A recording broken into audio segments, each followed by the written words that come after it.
Sir, लगता है murder लूट के इरादे से किया गया है, लेकिन डेड बॉडी को देखकर लगता है इसे टॉर्चर किया गया है। सर, ये शबनम इसी ने कॉल किया था। साहब, मैं यहाँ साफ सफाई का काम करती हूँ। सुबह आई तो दरवाज़ा खुला था और पुखराज सेठ। पुखराज के अलावा और कौन कौन है घर में? मालिक की बीवी और उनका बेटा, लेकिन मैं सुबह आई तो दोनों ही यहाँ नहीं थे। नाम क्या है उनका? मालकिन का गौधुली और बेटे का विनय। आप जिस नंबर को डायल कर रहे हैं वो इस समय स्विच्ड ऑफ है। आप जिस नंबर को डायल कर रहे हैं वो इस समय स्विच्ड ऑफ है। सर, माँ बेटे दोनों का नंबर बंद है। पुखराज का और कोई रिश्तेदार, सगा संबंधी? साहब की एक बहन है और एक भाई। बहन शादीशुदा है, फरीदाबाद में रहती है। और भाई? कामराज नाम है उनका। पीतमपुरा में केबल की दुकान है, वो वहीं रहते। पुखराज की बहन और जीजा को कॉल करो, पुलिस स्टेशन बुलाओ, और कामराज को भी। सर,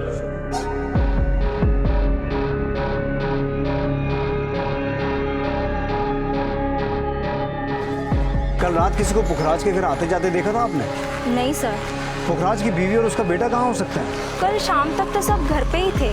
आपकी किसी से कोई बात हुई थी? गौधुली से बात हुई थी, वो हमारे कामवाली का नंबर मांग रही थी। उन्होंने अपनी कामवाली को निकाल दिया है ना। किसे? शबनम को? हाँ। क्यों निकाला था, कुछ बता? शबनम थोड़ी सी बदतमीज है। कल वो अपने पति को भी लेकर आई थी और पुखराज के साथ उनके कुछ तू में हो रही थी। सुनिए जी, आपने शबनम का हिसाब कर दीजिए, वो आजकल बहुत ज्यादा ही बोलने लगी है। जरा फोन लगा उसे, अभी सीधी करता हूँ उसकी जुबान में। फोन लगाने की जरूरत नहीं है, मैं आ गई। अब लाओ मेरी तनख्वाह। तनख्वाह तो बड़ी अक्कड़ से मांगती है, पर तूने जो वो मेरी इंपोर्टेड घड़ी तोड़ी है उसका हर्जाना भरेगा कौन? कहीं ऐसा ना हो साहब कि हर्जाना आपको भरना पड़ जाए। मुझे उंगली दिखाएगा तू? मुझे उंगली दिखाएगा? हाँ, अभी पुलिस को फोन करता हूँ। साहब, पुलिस को मत बुलाइए। हम लोग गरीब लोग हैं साहब, आपको जो देना है वो दे दीजिए। अब आएगा कल ठिकाने? चल निकल इधर से, निकल। चलिए, दिखता क्या? फुट, दोबारा यहाँ शक्ल मत दिखाना। शबनम और उसके पति को थाने में बुलाओ और बाकी मोहल्ले में पूछताछ जारी रखो। सर, तुझे पुखराज ने काम से निकाल दिया था, फिर क्यों आई थी आज? साहब, मैं तो सिर्फ अपनी तनख्वाह लेने के लिए आई थी। तनख्वाह लेने आई थी या हर्जाना चुकाने आई थी? क्यों बे, तुझमें बहुत चर्बी है। साहब ऐसा क्यों बोल रहे हैं साहब? क्यों? तूने पुखराज को कल धमकी नहीं दी थी? वो शबनम को तनख्वाह नहीं दे रहा था साहब। तो तू उसका मर्डर कर देगा? नहीं साहब, मैंने उसका मर्डर नहीं किया है साहब। साहब, हम लोग गरीब हैं इसलिए आप हम पे शक कर रहे हो ना। एक तो 2 महीने की तनख्वाह नहीं मिली है और अब आप। तूने जरूर कोई चोरी चकारी की होगी, इसलिए उसने तेरी तनख्वाह रोकी। साहब, हम चोर नहीं हैं। मेरे से उसकी महंगी वाली घड़ी टूट गई थी, लेकिन मैंने जानबूझ के थोड़ी ना तोड़ी थी। इतना अमीर आदमी था, लोगों को लाखों करोड़ों बांटता था, बस मेरे 5,000 देने में उसको भारी पड़ रहा था। तो तेरी नजर उसके पैसे पे थी? नहीं साहब। तो तुझे कैसे पता कि वो लोगों को लाखों करोड़ों बांटता था? बोल। मालिक मोटे पैसों का लेन देन करते थे। काम करते करते कानों में बात पड़ी थी। अरे क्या बात कर रहा है तू? अरे 30 लाख क्या, तू 40 लाख मांगता ना तो भी दे देता मैं। हाँ चल, अभी मस्का लगाना बंद कर अभी। हाँ कोई नहीं, शाम को ले जा। अरे शबनम, जरा चाय बनाना, फर्स्ट क्लास कड़क शक्कर कप। जी साहब। साहब, मेरी तनख्वाह। अच्छा, तनख्वाह देता हूँ अभी।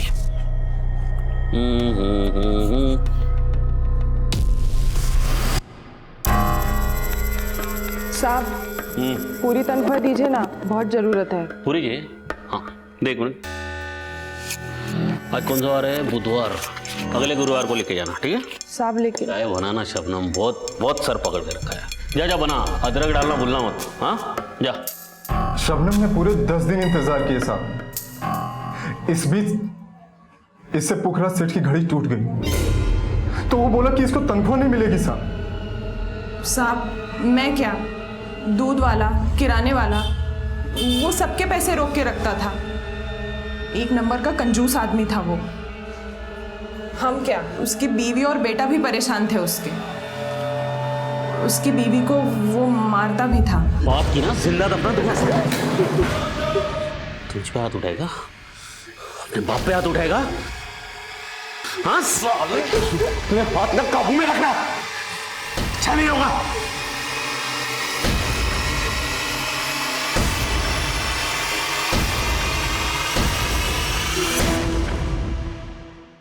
क्यों मारता था वो अपनी बीवी को?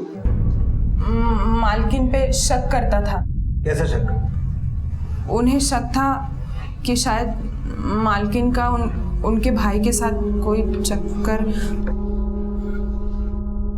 कामराज से? हाँ साहब, पर उनका बेटा हमेशा माँ को बचा लेता था। मुझे तो लगता है वो माँ बेटे ने मिलके ही कुछ किया होगा, और आप खामखा हम दोनों पे शक कर रहे हो। शबनम का बयान क्रॉस वेरीफाई करो। सर मैं कामराज की दुकान पे गया था, लेकिन उसकी दुकान पे ताला लगा है। मैंने आसपास के लोगों से पूछताछ की, लेकिन कुछ खास पता नहीं चला। मैंने उसका फोन सर्विलेंस पे डाल दिया सर। और पुखराज का बेटा विनय? सर विनय लाला नेकचंद कॉलेज में पढ़ता है। मैंने उसके कुछ क्लासमेट से बात की, लेकिन किसी को उसके बारे में कुछ खास पता नहीं। सर पूछताछ में पता चला है कि पुखराज के पास एक कार थी जो 1 हफ्ते पहले उसके ऑफिस के बाहर से चोरी हो गई। चोरी हो गई?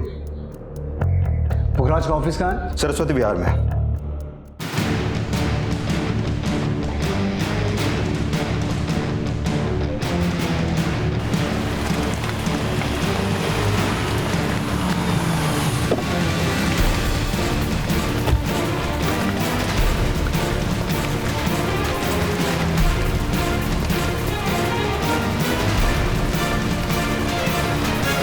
ताला तोड़ो। सर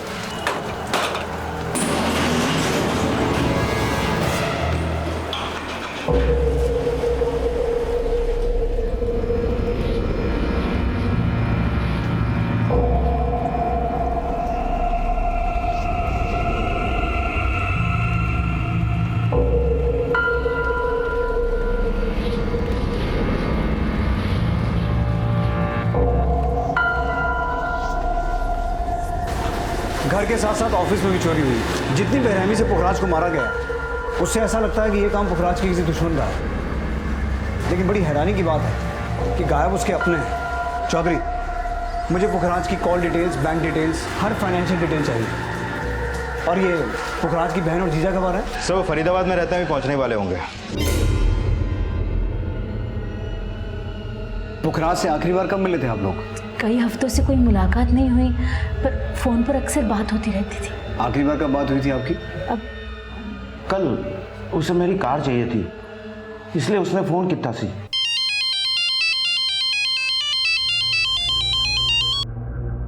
की गल है साले साहब, सवरे सवरे नु कैसे याद आ गई? अरे जीजा जी, भगवान को सुबह सुबह क्या, हर वक्त याद करना चाहिए। और सही में आप तो मेरे लिए भगवान से भी बढ़कर हो जीजा जी। मक्खन मत लगा, बोल किस लिए फोन किया सी?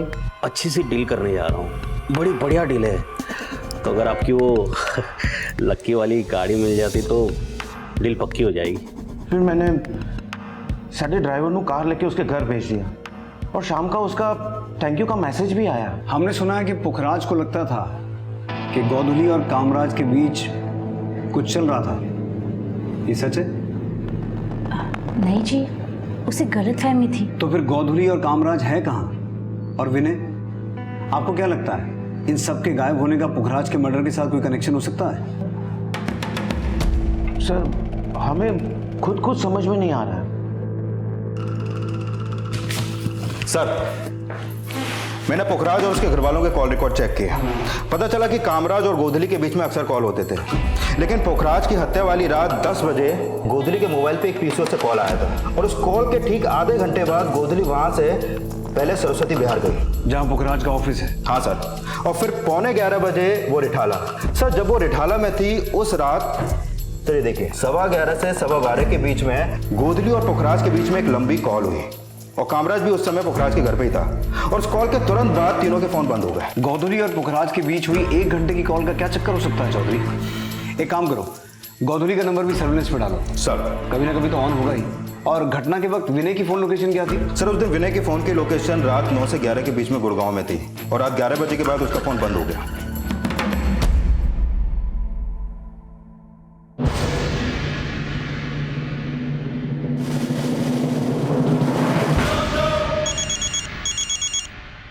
विनय, विनय उठ।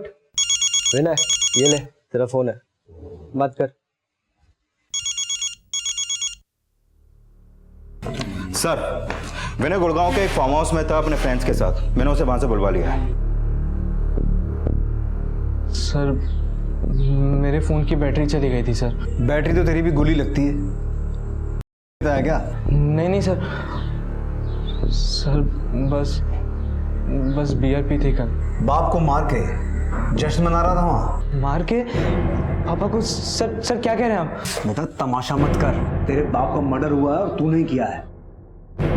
नहीं सर, मैं मेरे पापा को क्यों मारूंगा सर? अगर तूने अपने बाप को नहीं मारा तो तेरी माँ मार के भाग गई? नहीं सर, मम्मी ऐसी नहीं है सर। तो तेरी मम्मी है कहाँ? देखिए मुझे कुछ नहीं पता आप क्या कह रहे हैं सर, मुझे कुछ समझ नहीं आ रहा है। सुना है तेरे पापा ने मेड, दूध वाले, किराने वाले सबके पैसे रोक के रखे थे?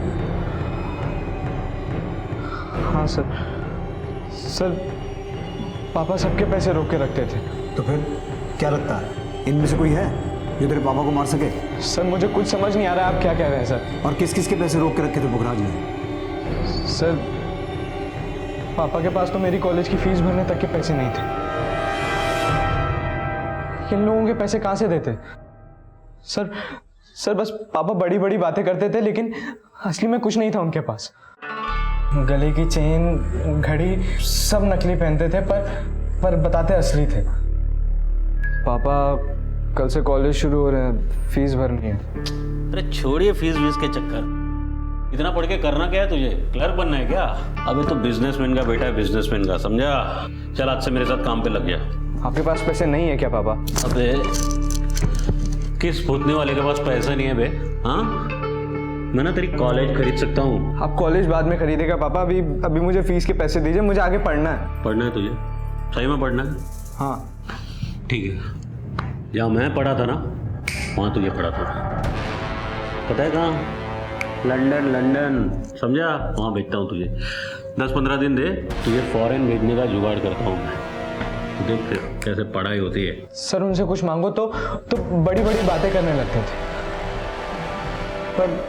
पर होता कुछ नहीं था सर। हो सकता है तेरे पापा की कोई मजबूरी रही हो, पर तूने उनका हाथ बटाने की बजाय उन्हीं पे हाथ उठा दिया। नहीं सर। झूठ मत बोल, शबनम ने सब कुछ बता दिया है। सर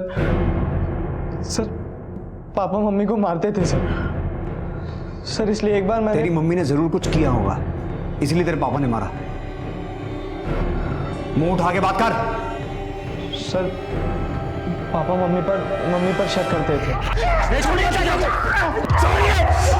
जान से मार दूंगा साला तुझे। तेरे पापा ने कामराज को जान से मारने की कोशिश की? हाँ सर पापा बहुत बुरे थे सर, लेकिन मम्मी और चाचा का कोई अफेयर नहीं था सर। अगर उन दोनों का कोई अफेयर नहीं था तो वो दोनों है कहाँ? सर मैंने पुखराज के बैंक अकाउंट चेक किए, ये देखिए सर, पिछले 1 महीने से उसके अकाउंट में सिर्फ 5,000 रुपए पड़े हुए हैं। और सर उसकी कार चोरी नहीं हुई थी, वो बैंक की EMI नहीं दे पा रहा था 6 महीने से, इसलिए बैंक वाले उसकी कार उठा के ले गए। इसका मतलब ये हुआ कि पुखराज सिर्फ दिखावा करता था कि उसके पास बहुत पैसा है, असल में उसकी हालत खस्ता ही थी। और चौधरी, मुझे शुरू से यही लग रहा है कि पुखराज की हत्या लूट के इरादे से नहीं, बल्कि उससे किसी ने अपनी दुश्मनी निकाली। और गोधली और कामराज दोनों का एक साथ गायब होना इस तरफ इशारा कर रहा है कि उन्होंने पुखराज के दिए हर घाव का बदला लिया और जो हाथ लगा वो लेके भाग गए। सर ये पुखराज की पोस्टमार्टम रिपोर्ट। हत्या का समय रात 12 बजे के आसपास और हत्या की वजह heart failure. Heart failure? Yes sir. Sir Pukhraj को इतना टॉर्चर किया गया कि हार्ट फेलियर की वजह से उसने अपना दम तोड़ दिया और तार का फंदा बाद में डाला गया। सर पोस्टमार्टम के मुताबिक उसका गला तब कटा जब वो पूरी तरीके से मर चुका था। इसका मतलब ये हुआ कि दुश्मनी इतनी गहरी थी कि दुश्मनी निकालने वालों ने एक निढाल लाश के गले में अपनी नफरत का फंदा डाला। और ये नफरत की कहानी कामराज, गोधुली और पुखराज इनकी कॉल डिटेल्स बता रही है। उस 1 घंटे की कॉल के दौरान एक तरफ कामराज पुखराज को तड़पा तड़पा के मार रहा था और दूसरी तरफ गोधुली फोन पर उसकी चीखें सुन रही थी। चीख और जोर से चीख, तेरी चीख की आवाज वहां तक सुनाई पड़नी चाहिए। चीख और जोर से चीख, चीख। लेकिन ये कांड कामराज और गोधुली ने अकेले नहीं किया, इसमें कोई और भी शामिल है। गोधुली को उस रात जिस पीसीओ से फोन आया था वो जरूर कामराज के आदमियों ने किया होगा। चौधरी, पता लगाओ कामराज के किस किस से क्या क्या संबंध थे। गोधुली की आखिरी फोन लोकेशन, गोधुली और कामराज की फोटो पूरे शहर में सर्कुलेट करवाओ। नफरत परोसने वाले चूहे की बिल में नहीं, जेल में होने चाहिए। सर पुलिस अपनी थ्योरी पर काम कर रही थी और उन्हें अब कामराज और गोधुली की तलाश थी।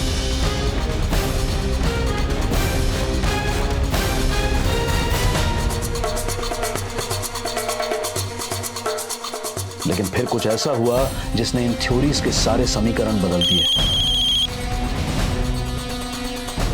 हाँ चौधरी।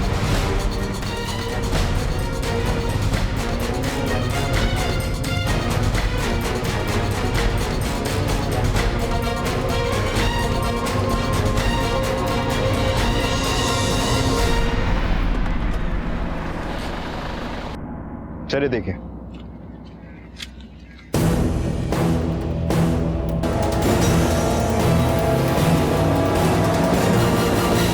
घर वालों को इन्फॉर्म करो और आरटीओ से पता करो ये गाड़ी किसकी है। सर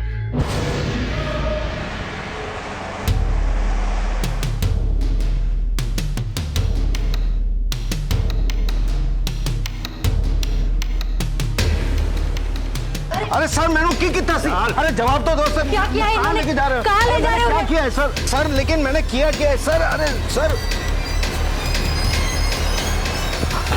सर मैंने की कितना सी? जिस वैन में गोधुली की लाश मिली वो तेरी कंपनी के नाम पर रजिस्टर्ड है। सच सच बोल, पुखराज और गोधुली की हत्या तू नहीं करवाई है ना? नहीं सर, मेरी वैन तो चोरी हो गई थी, मैंने सवेरे ही पता चला। तो कंप्लेन क्यों नहीं करवाई? सर मैं कंप्लेन लिखवाने ही वाला था, लेकिन पहले पुखराज की हत्या की खबर, फिर गोधुली। तो सर ऐसे में कहाँ ध्यान रहता है? ड्रामे मत कर, सच सच बोल। सर आप ही सोचिए, अगर मुझे गोधुली और पुखराज को मरवाना होता तो मैं मेरी वैन क्यों यूज करवाता? सर मैंने कोई फंसा रहा है। फंसा रहा है? अब तू बोलेगा कि कामराज ने वो वैन चोरी की ताकि तू फंस जाए। सर आप हम पे बेकार में शक कर रहे हैं। ये सब करके आखिर हमें क्या मिलेगी? भाइयों की जायदाद और फिर विनय का पत्ता काटना तो तुम्हारे लिए बहुत आसान है। आपको कोई गलतफहमी हो रही है। नैतिक और मेरे पास किसी चीज़ की कोई कमी नहीं है, और फिर हम अपने भाई भाभी का खून क्यों करवाएंगे? वैसे भी पापा ने विल में सारी जायदाद मेरे नाम से कर दी थी। मतलब तुम हमेशा से किस्मत वाली रही हो या फिर शातिर? नहीं सर, पुखराज ने मेरे हस्बैंड से लाखों रुपए उधार लिए थे और उसकी लौटाने की हैसियत नहीं थी, इसीलिए उसी ने पापा पर दबाव डाल के विल में मेरा नाम लिखवाया था। मैंने उसे कभी कुछ नहीं कहा। और कामराज, उसका इस जायदाद पे कोई हक नहीं था? कामराज इसी बात से तो चिढ़ता था मुझसे और पुखराज से। उसे लगता था कि मैंने उस पर दबाव डाला है, मैंने कहा है पुखराज को कि विल में मेरा नाम लिखवाऊं। तो तुम ये कहना चाहती हो कि कामराज ने तुमसे और पुखराज से बदला लिया, पहले मर्डर करवाया और फिर तुम्हारे पति की वैन यूज करके उसे फंसवा दिया? मुझे लगता है ये पुखराज के पुराने कांड है और उसका खामियाजा हम सब भुगत रहे हैं। पुराने कांड मतलब? पुखराज पहले से बहुत बड़बोला था, हमेशा बड़ी बड़ी बातें करता था। मैंने उसे कितनी बारी समझाया कि पुखराज इतनी बड़ी बड़ी बातें मत किया कर, कोई जबान काट के ले जाएगा। अरे दीदी, जुबान छुरी से भी पैनी होती है, बस चलाने की कला आनी चाहिए। अच्छा सामने वाला कट जाता है यूं। तो आज तू हमें काटने आया है? क्या बात कर रही है दीदी, क्षमा कीजिए। मक्खन मत लगा, बोल कितने चाहिए? जी वो जीजा जी 10 लाख। 10 लाख? थोड़े मौके की जमीन में देखिए मैंने जीजा जी, बहुत बढ़िया जमीन है, कसम से बोलता हूँ। वो बयाना पकड़ाना पार्टी को तो वरना चली जाएगी ना। पर बयाना तो दे देगा, और पूरी पेमेंट का क्या करेगा? उतने पैसे है तेरे पास? जब बयाना दूंगा तो लूंगा भी तो। 50 लाख की जमीन 55 लाख में बेच दूंगा, यूं यूं यूं यूं। मैंने और मेरे हस्बैंड ने जो भी अपने भाई के लिए किया उसे अपना समझ के किया। कोई भी बहन या जीजा इतना कभी नहीं करेंगे। मैं आपसे रिक्वेस्ट करती हूँ, नैतिक को छोड़ दीजिए। नैतिक की गाड़ी में से गोधुली की लाश मिली है सुनीता जी, और जब तक इन्वेस्टिगेशन खत्म नहीं होता वो जेल में ही रहेगा। सर, मैंने नैतिक के ड्राइवर्स को भी रिमांड पे लिया। ना तो नैतिक कुछ बोल रहा है और ना ही उसके ड्राइवर्स। कामराज को कुछ पता चला? नहीं सर। क्या लगता है चौधरी, नैतिक की वैन वाकई में चोरी हुई होगी? सर, हो सकता है कि कामराज ने ही वो वैन चोरी करवा के मर्डर करवाया, क्योंकि ये तो साफ है कि पुखराज की हत्या वाली रात कामराज के फोन की लोकेशन पुखराज के घर की थी। अगर ये सारे कांड कामराज के किए हुए हैं तो उसका मकसद पुखराज और सुनीता से बदला लेने के अलावा और कुछ नहीं हो सकता, क्योंकि पुखराज के पास पैसे तो थे नहीं और जायदाद पहले से ही सुनीता के नाम पे थी। सर, पता चला है कि पुखराज लॉटरी भी खेलता था और उसकी 10 करोड़ की लॉटरी लगी थी। कहाँ से पता चला? पुखराज के घर के पास एक सैलून वाले ने बताया। इसी पैसे से पुखराज उसके साथ स्पा खोलने वाला था। अरे अब्दुल भाई, अपने पास ना पैसों की कमी है ना बिजनेस के आइडियाज की। हाँ, पर अब सारे रन में अकेले तो नहीं कर सकता ना, आपका साथ चाहिए। अगर आप साथ देंगे अब्दुल भाई, तो उस लॉटरी से मिलने वाले 10 करोड़ से हम पूरे दिल्ली भर में स्पा खोल सकते हैं। मुझे लगता नहीं कि इस बात में कोई सच्चाई होगी। पुखराज ने जरूर सैलून वाले के पैसे देने होंगे, इसलिए बड़ी बड़ी छोड़ रहा होगा। सर, ये बात सच है कि पुखराज लॉटरी खेलता था। मैंने सैलून वाले के अलावा और कई लोगों से ये बात कंफर्म की है। सभी का कहना है कि पुखराज की लॉटरी लगी थी। सर, अगर ये लॉटरी वाली बात वाकई में सच है तो हो सकता है कि कामराज ने ही इन लॉटरी के पैसों के लिए पुखराज का मर्डर किया हो। बड़ी सोच, बड़े सपने और बड़ी बड़ी बातें, और उन सब को साबित करने के लिए बड़े से बड़ा झूठ बोलने में भी पुखराज एक बार भी नहीं कतराया। पर क्या इस झूठ के बीच में कहीं कोई एक सच भी छुपा था? क्या वाकई में उसकी लॉटरी लगी थी और कहीं से अचानक आए ये पैसे ही कहीं उसकी मौत का कारण तो नहीं बन गए थे? इस बात का अंदाजा लगा पाना बहुत मुश्किल था, क्योंकि पुखराज का किरदार इस केस को सॉल्व करने में सबसे बड़ी रुकावट था, और जो खुलासे इस केस में हो रहे थे वो भी इस केस को कम नहीं उलझा रहे थे। सर, गोधली की पोस्टमार्टम रिपोर्ट, गोधली को तो पुखराज से भी ज्यादा टॉर्चर किया गया है सर। हत्या से पहले उसके साथ भी हुआ है, और हैरानी की बात यह है सर कि गोधली की हत्या का समय पुखराज की हत्या के समय से भी मैच होता है। इसका मतलब 1 घंटे लंबी कॉल जो गोधली और पुखराज के बीच हुई, उसमें पति पत्नी एक दूसरे की चीखें सुन रहे थे। जिस तरीके से पुखराज के साथ टॉर्चर किया गया और गोधली के साथ रेप हुआ, कुछ समझ में नहीं आ रहा। क्या वाकई में इसमें पुखराज की फैमिली का हाथ हो सकता है? सर, पुखराज कामराज पे ऐसी तो शक नहीं करता होगा। हो सकता है कि कामराज की अपनी भाभी पर बुरी नजर हो, तभी तो पुखराज ने कामराज को जान से मारने की कोशिश की। सर, कामराज सिर्फ पुखराज से ही नहीं बल्कि गोधली से भी बदला लेना चाहता था, और ये हो सकता है कि ये टॉर्चर लॉटरी के उस 10 करोड़ रुपए का पता लगाने के लिए किया गया हो, जो पुखराज ने कहीं पे छुपा के रखे होंगे। लेकिन जिस पैमाने पर यह कांड हुआ है उसमें सिर्फ फैमिली एंगल को ही ढूंढना हमारी बहुत बड़ी भूल हो सकती है, क्योंकि पुखराज के बारे में अभी तक जो कुछ भी सामने आया है उससे ये बात साफ है कि उसके और भी कई दुश्मन होंगे जिनसे हमारा अभी तक सामना ही नहीं हुआ। इस पुखराज से जुड़े हर एंगल को हमें अच्छे से खंगालना होगा। पुखराज के कॉल डिटेल्स के आधार पर पुलिस ने उसके बिजनेस के पुराने साथियों और प्रतिद्वंदियों से पूछताछ की। शायद पुखराज धंधा नहीं दादागिरी करता था। हम पार्टी के पास 2% कमीशन लेते हैं, लेकिन वो 3% कमीशन लेता था। फिर भी लोग उसी के पास जाते थे, हमारे पास नहीं आते थे। ऐसा क्यों? क्योंकि पार्टी को धमकी दिलवाता था। मैं तो उसे दूर से ही राम राम करता था जी। पुखराज के साथ में धंधा करना मतलब अपने पैर पे कुल्हाड़ी मारने जैसा है। मतलब? सर, मैं फ्रीलांस एजेंट का काम करता था, पुखराज के लिए पार्टी लाके देता था। लेकिन मुझे ऐसे लगा कि जब तक इस तालाब में मामन सेठ, पुखराज धुमल और राजवीर जैसी बड़ी मछलियाँ हैं, वहाँ मेरे जैसे एजेंट की दाल नहीं गलने वाली, इसलिए 2 महीने पहले ही मैंने ये फील्ड चेंज कर दिया। तो आजकल क्या कर रहा है? एक जगह पे इंटरव्यू दिया है, शायद जॉब लग जाए। हमने सुना है ये पुखराज दूसरे डीलर्स के क्लाइंट्स काटता था, उन्हें धमकियाँ दिलवाता था। हाँ, पुखराज हमेशा कहता था, जब तक शेर घुर रहा है ना, कुत्ते डरते नहीं साले। तो देख उस वामन की कैसे हवा टाइट करता हूँ मैं। हाँ सुन बे, तू जरा उस वामन को पिन चुका। हाँ, फिर उस राघव के जरिए मैं उसे हड्डी दिखाता हूँ। हड्डी की लालच में लाल टपकाता हुआ खुद ब खुद फंस जाएगा जाल में। चल रखता हूँ। यार पुखराज भाई, मेरे को क्यों फंसा रहे हो? वो वामन सेठ बड़ा डेंजर आदमी है। यार तू कुत्ते से डरता है बे? हाँ? अबे तेरे सर पे शेर का हाथ है, समझ ले। मुझे लगा कि कहीं इस पुखराज के चक्कर में मैं किसी चक्कर में ना फंस जाऊं, इसलिए वहां से निकलना ही बेहतर समझा। ये पुखराज धमकियां दिलवाता किससे था? मैंने कभी उसे देखा नहीं। तुम्हें क्या लगता है ऐसा कौन हो सकता है जो उसका मर्डर करवा सके? पुखराज से तो सारे चिढ़ते थे, लेकिन वो कौन हो सकता है ये मैं नहीं कह सकता। ठीक है, तुम जा सकते हो। पुखराज के कॉल रिकॉर्ड्स और धमकियां मिलने वाले क्लाइंट्स और डीलर्स के कॉल रिकॉर्ड्स क्रॉस वेरीफाई करो और पता लगाने की कोशिश करो वो था कौन जो पुखराज के कहने पे धमकियां देता था। ये वामन सेठ कौन है? जय माता दी प्रॉपर्टीज का मालिक। सब पता चला है कि हत्या वाले दिन पुखराज अपने जीजा की कार लेकर जिस डील के लिए गया था उस डील में वामन सेठ का भी लेना देना था। चलो इस वामन सेठ से मिलते हैं।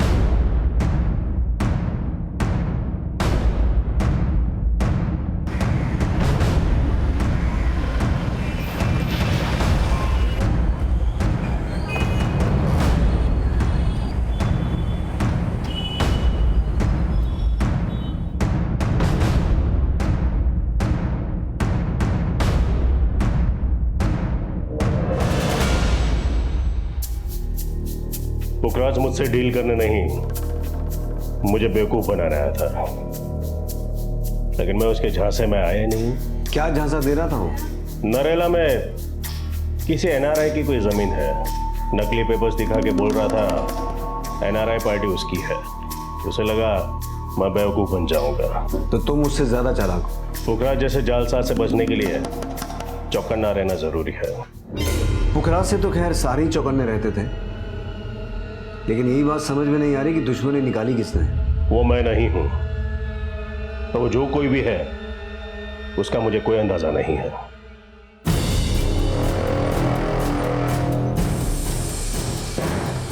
इस केस में कई ऐसे छलावे थे जो पुलिस इन्वेस्टिगेशन की दिशा बार बार बदल रहे थे। पुलिस एक तरफ ये जानने की कोशिश कर रही थी कि वो शख्स कौन था जो पुखराज के कहने पर दूसरे डीलर्स को धमकियां दे रहा था, और दूसरी तरफ कामराज की तलाश भी जारी थी।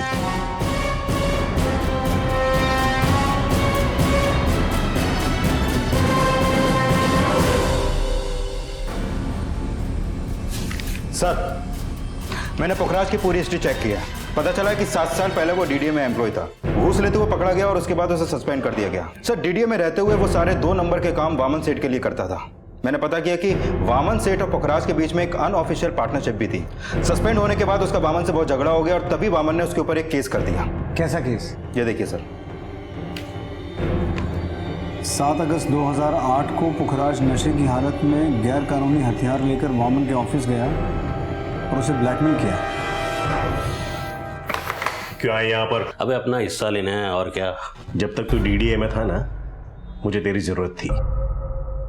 अब तो मेरे कोई काम का नहीं। चल निकल यहां से।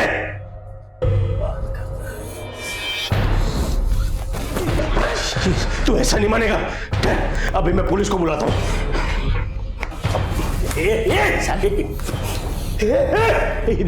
क्या कर रहा है? गोली चल जाएगी। नीचे गाड़ी से। ये क्या किया तूने? पागल हो गया तू? ये क्या किया तूने?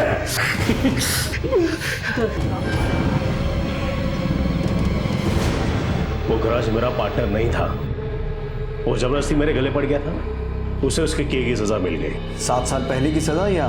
समझता हूं। 7 साल पुरानी दुश्मनी को इस मर्डर से जोड़कर आप यहाँ इन्वेस्टिगेशन करने आए हैं। लेकिन 7 साल पुरानी दुश्मनी की जड़ें अभी तक मौजूद थी, और तुम्हारे बीच जो चूहे बिल्ली की रेस चल रही थी उसकी खबर है हमें। हम जब पिछली बार मिले थे तुमने उस केस के बारे में नहीं बताया। उस वक्त आपने जो भी सवाल पूछे थे मैं उसके जवाब दे दिए। तो अब भी जो पूछ रहा हूँ वो बता दो। पुखराज के मर्डर में तुम्हारा ही हाथ है ना? हवा में तीर छोड़ने को कोई फायदा नहीं है। कोई ठोस सबूत हो तो बोलिए। सर, ये वामन तो बड़े तेवर दिखा रहा है। हो सकता है पुखराज को मारने के लिए इसने कामराज को मोहरा बनाया हो सकता है हत्या वाली रात कामराज के साथ इसी के चट्टे बट्टे हों। और मुझे ऐसा लगता है चौधरी, जैसा कि विजय, राजवीर और राघव ने बताया, पुखराज जिस आदमी से धमकी दिलवाता था वो आदमी भी इसमें शामिल हो सकता है। लेकिन सर उसका कोई स्ट्रॉन्ग लीड नहीं मिल पा रहा, क्योंकि ये धमकियां अलग अलग नंबर से दी जाती थी। कॉल रिकॉर्ड्स में कुल 25 नंबर हैं जो इन धमकियों से जुड़े हो सकते हैं। लेकिन ज्यादातर नंबर या तो चोरी के हैं या फेक आइडेंटिटी देकर खरीदे हुए सिम। उन सभी नंबर्स को दोबारा क्रॉस वेरीफाई करो, उनमें कोई ना कोई नंबर तो ऐसा होगा जिसके जरिए हम उस तक पहुंच सकते हैं। सर, थोड़ी देर पहले कामराज ने विनय के मोबाइल पे एक पीसीओ से फोन किया था। जिस एरिया में ये पीसीओ है तुम लोग अभी वहां जाओ तुरंत। कामराज को पकड़ने का ये मौका हाथ से निकलना नहीं चाहिए। सर।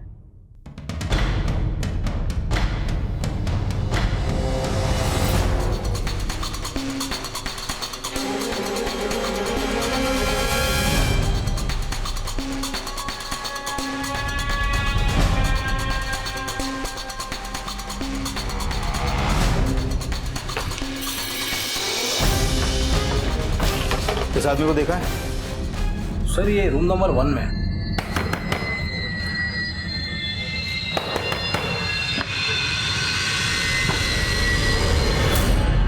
चल बात क्यों सर? चल। मैंने कुछ नहीं किया, मैं आप लोग कहाँ ले जा रहे हो सर? मैं बेकसूर हूँ सर, मैंने कुछ नहीं। बेकसूर होता तो भागता नहीं। सर अगर नहीं भागता तब भी आप मुझे कसूरवार ही समझते। आपको लगता कि पुखराज ने मुझे मारने की कोशिश की है इसलिए मैंने उसे मार दिया? तूने सिर्फ पुखराज को नहीं, अपनी भाभी गोधुली को भी मरवाया। मैंने किसी को नहीं मरवाया सर। तेरी बहन तो ये सोच रही है कि तू उन्हें फंसा के भाग गया। तू उन दोनों से नफरत करता था क्योंकि तुझे जायदाद में हिस्सा नहीं मिला। सर मैं मानता हूँ कि पुखराज ने हमेशा मेरे साथ गलत किया सर, लेकिन मैंने उसको नहीं मरवाया सर। नहीं मारा सर। तेरा पुखराज की बीवी के साथ क्या चक्कर था? सर पुखराज जानबूझकर मुझ पे आरोप लगाता था और वो चाहता था कि मैं उस घर पे ना हूँ जिस घर पे मेरा भी हिस्सा है। तो फिर हत्या के समय तो पुखराज के घर पे क्या कर रहा था? मैं वहाँ नहीं था सर। कॉल डिटेल्स में साफ साफ लिखा हुआ है कि हत्या के समय तो वहीं था। क्या कर रहा था वहाँ? नहीं सर मैं वहाँ नहीं था, मेरा फोन वहाँ था सर। सर, जिन नंबर से पुखराज के नाम से धमकियां दी जाती थी उनमें से एक नंबर किसी गोविंद के नाम पर रजिस्टर्ड है। जब मैंने इससे पहले पूछताछ की तो बोला कि मेरा मोबाइल खो गया है, और अभी जब इसका बैकग्राउंड चेक किया तो पता चला कि ये 2-3 बार जेल जा चुका है। ये देखिए सर उसका फोटो। बुलाओ इसको। बोल, किस किस को धमकी देता था? सर मैं किसी को धमकी नहीं देता था सर।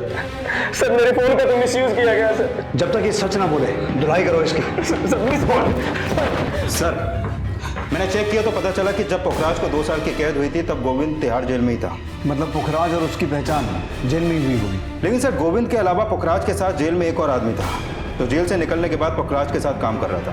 कौन? सर मुझे नहीं पता कि गोविंद पुखराज के लिए धमकी देता था या नहीं। मैं तो ईमानदारी से। धमकियां गोविंद नहीं तू देता था। गोविंद के साथ मिलकर तूने जो कांड किया है वो हमने गोविंद से उगलवा लिया है। अब तू साफ साफ बोलेगा या अपने तरीके से उगलवाएं? सर मैं वो सर मेरी और पुखराज की मुलाकात पहले जेल में ही हुई थी। भाई आपने बताया नहीं, आप बाहर करते क्या थे? मैं बाहर ना लोगों के सी काटता था। भाई मेरा सी मत काट देना। अरे क्या बात कर रहा है यार, तू तो भाई है मेरा। बैठ। करोड़ों की जायदाद है मेरे पास। अब 25-30 लाख तो ऐसे ही पड़े रहते हैं। कि भाई तो क्यों ऊपर आजा बैठ। कुबेर बाबा का आशीर्वाद है। जेल से निकल कर मिलना मुझे, तेरा भी बेड़ा पार कर दूंगा। पिछले साल मैं जेल से रिहा हुआ तो पुखराज से मिला और अपने लिए काम मांगा। अरे टेंशन ना ले भाई, क्यों पाल रहा है? पुखराज ना यारों का यार है। मैं पुखराज के कहने पर लोगों को धमकाया करता था। अक्सर सिम बदल बदल कर मैं लोगों को धमकाता था। उसके साथ काम करते मैंने अपने ज़िंदगी के 8 महीने बर्बाद कर दिए, पर एक दहला भी नहीं कमाया था। इसलिए 2 महीने पहले मैंने उसका साथ छोड़ दिया। फिर कुछ दिन पहले हमारी फिर से मुलाकात हुई। ठीक है। हाँ जी। तो क्या हाल है महाराज? रन छोड़ू? मैं रन छोड़ू? अरे आप डबल रन छोड़ू। कितना छोड़ते थे? ये करवाऊंगा वो करवाऊंगा, क्या खाक किया है? ये प्रॉपर्टी का बिजनेस ना थोड़ा पेशेंस का होता है, वरना आम का गुद्दा कोई और गुटलियां कुत्ते खा जाते हैं। याद है जो वामन साहब की पार्टी सेट की थी तूने? याद है कितने कमाए उससे मैंने? 25 लाख। कितना?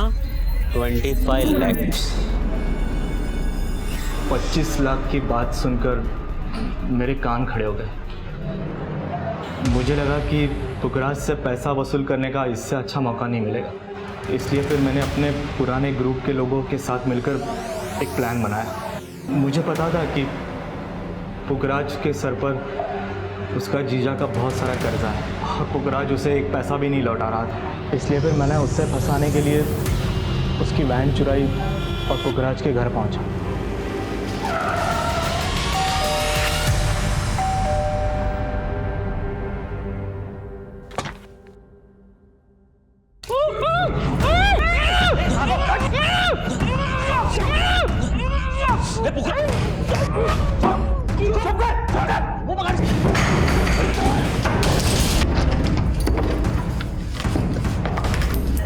बहुत ढूंढने पर भी उसके घर में मुझे सिर्फ 8,000 रुपये मिले और थोड़ा बहुत सोना और कुछ नहीं था वहाँ पर।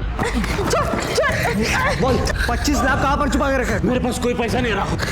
पकड़ इसको। उसकी जुबान खुलवाने के लिए मैंने गोविंद और गोली के साथ उसकी बीवी को ऑफिस पे भेजा। पैसा दुकान पर भी नहीं मिला। फिर गोविंद गोधूली को लेकर जंगल की तरफ गया। हम अपने बच्चों को सिखाते हैं कि झूठ की उम्र लंबी नहीं होती, लेकिन वहीं हमारी मानसिकता यह होती है कि छोटे छोटे झूठ बोलने से तो कोई नुकसान नहीं होता, लेकिन कब कौन सा झूठ हमें या हमारे सामने वाले को अपराधी बना दे और मौत का सबब बन जाए ये पता ही नहीं चलता। इसलिए ये बेहद जरूरी है कि हम जो हैं जैसे हैं उसी सच को अपनाएं, ताकि किसी और पुखराज को एक झूठी जिंदगी जीने का खामियाजा अपनी जान देकर ना चुकाना पड़े। इसी विचार के साथ अब मैं अनूप सोनी आपसे विदा लेता हूं। फिर मुलाकात होगी अगले एपिसोड में जुर्म की एक और कहानी के साथ। तब तक अपना और अपने परिवार का ख्याल रखें और देखते रहें क्राइम पेट्रोल डायल 100। सबक एक को सीख हम सबको। जय हिंद।